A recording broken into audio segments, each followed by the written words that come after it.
အရှုံးဆိုတာဘာမှမသိသေးတဲ့ United အားလုံးပဲဘလုံးချစ်ပရိသတ်များမင်္ဂလာပါစီစဉ်မတင်ဆက်ခင်လေးမှာကျွန်တော်ရဲ့ YouTube channel လေးကိုအားပေးဖို့ရန်အတွက်မေတ္တာရက်ခံချင်ပါတယ် Like and subscribe လုပ်ပေးဖို့ရန်အတွက်မေတ္တာရက်ခံချင်ပါတယ်ကိုတင်စပေးချင်တဲ့အကြောင်းအရာကတော့ United ဟာတကယ်ကိုပွဲချက်ကာလမှာအမှတ်များစုဆောင်နိုင်တဲ့ကာလဖြစ်တယ်လို့လည်းကျွန်တော်တို့သိရှိရတာဖြစ်ပါတယ်။သူတစ်ဖြစ်တော့ကျွန်တော် Manchester City နဲ့ကန်တဲ့ပွဲစဉ်မှာအင်ကွင်းမှာ Old Trafford မှာဒါပြီးပွဲဖြစ်ပါတယ်။တကယ်ကိုအချိန်နဲ့ကန်တဲ့ပွဲဖြစ်ပါတယ်။ဒီပွဲစဉ်မှာ Manchester United ကတော့မြို့ခံပြိုင်ပွဲဖြစ်တဲ့ Manchester City ကို2-0နဲ့အနိုင်ယူကာပွဲပြီးခဲသွားတဲ့အကြောင်းအရာကိုကျွန်တော်တွေ့ရှိရတာဖြစ်ပါတယ်။အဝေးကွင်းမှာရှင်ပြန်ကစားခဲ့တဲ့ Arsenal နဲ့ပွဲစဉ်မှာဒီကိုအချိန်နဲ့ရှင်ပြန်ကစားခဲ့တဲ့ပွဲစဉ်တစ်ပွဲကောင်းတစ်ပွဲလည်းဖြစ်ခဲ့ပါတယ်ဒီပွဲစဉ်မှာလည်းထိုနည်းတူစွာပဲတစ်ဖက်အသင်းအာဆင်နယ်အသင်းက2 Manchester United အသင်းက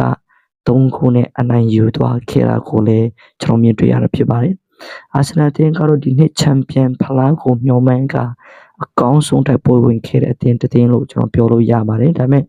United အတွက်ကတော့ Arsenal ကငယ်နိုင်လို့ဖြစ်နေတဲ့အတွက်ဒီတစ်ချိန်မှာလည်း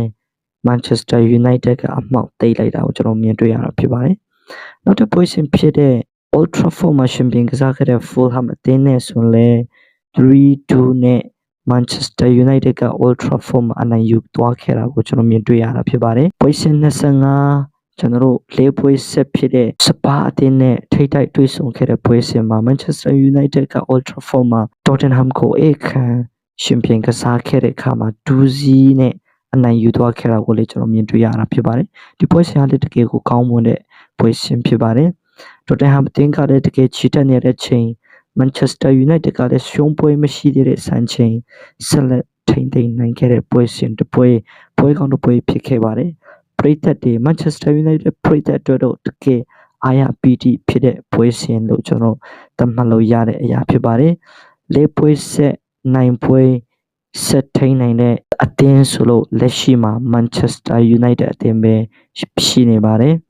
Manchester United ကတော့ဆက်လက်ပြီးတော့တောက်ပနေအောင်မှာဖြစ်ပါတယ်16 fan အတွက်တော့ sorry ပါဒီနေ့ Manchester United ကတော့ we are red ဆိုပြီးတော့ဆက်လက်ပြီးတော့တောက်ပနေအောင်မှာပဲဖြစ်ပါတယ်အားလုံးပဲအထူးကျေးဇူးတင်ပါတယ် bye bye